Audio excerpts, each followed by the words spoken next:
AIDSO ছাত্র সংগঠনের পক্ষ থেকে শিক্ষার 5 দফা দাবি নিয়ে এখানে আমরা বিক্ষোভ সভা অনুষ্ঠিত করছি। এই বিক্ষোভ সভার পরে আমরা প্রতিনিধি দল শিক্ষা ভবনের মাননীয় মাধ্যমিক শিক্ষা অধিকর্তার সাথে আমরা একটা মেমোরেন্ডাম সাবমিট করব। আমাদের দাবি স্পষ্ট।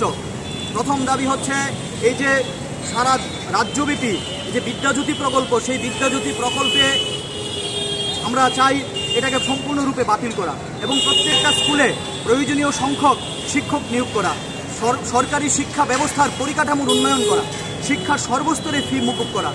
এই দাবিগুলি নিয়ে আমরা আজকে এখানে বিক্ষোভ সভা অনুষ্ঠিত করছি এবং আমরা লক্ষ্য করছি এই যে সরকারি শিক্ষার মান দিন দিন ক্রমশ নিচের দিকে নামছে।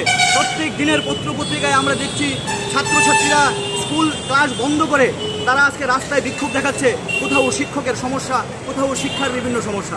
তাহলে সরকার এই যে শিক্ষার যে এরকম একটা সরকারি শিক্ষার মান নষ্ট হচ্ছে, তাহলে সরকার তো আরও বেশি স্বতঃস্ফূর্ত হওয়ার কথা।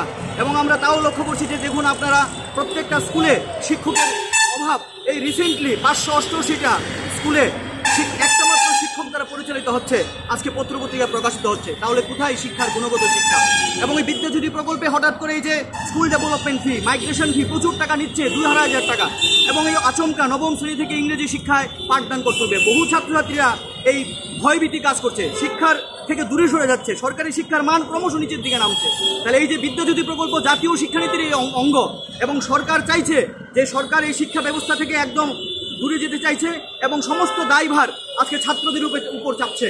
ফলে আমরা তার তীব্র প্রতিবাদ জানাচ্ছি এবং আপনাদের মাধ্যমে আমরা এই কথাটাই বলতে চাই যে সরকারি শিক্ষার মান রক্ষার্থে রাজ্যের সমস্ত ছাত্র সমাজ, শিক্ষা অনুরাগী মানুষ আপনারা এগিয়ে আসুন এবং শিক্ষাকে রক্ষা করুন। এই আহ্বান রেখেই আজকের আমাদের এই বিক্ষোভ সভা। আমি রামপ্রসাদ আচার্য, অল ইন্ডিয়া ডেমোক্রেটিক স্টুডেন্টস অর্গানাইজেশনের রাজ্য সভাপতি।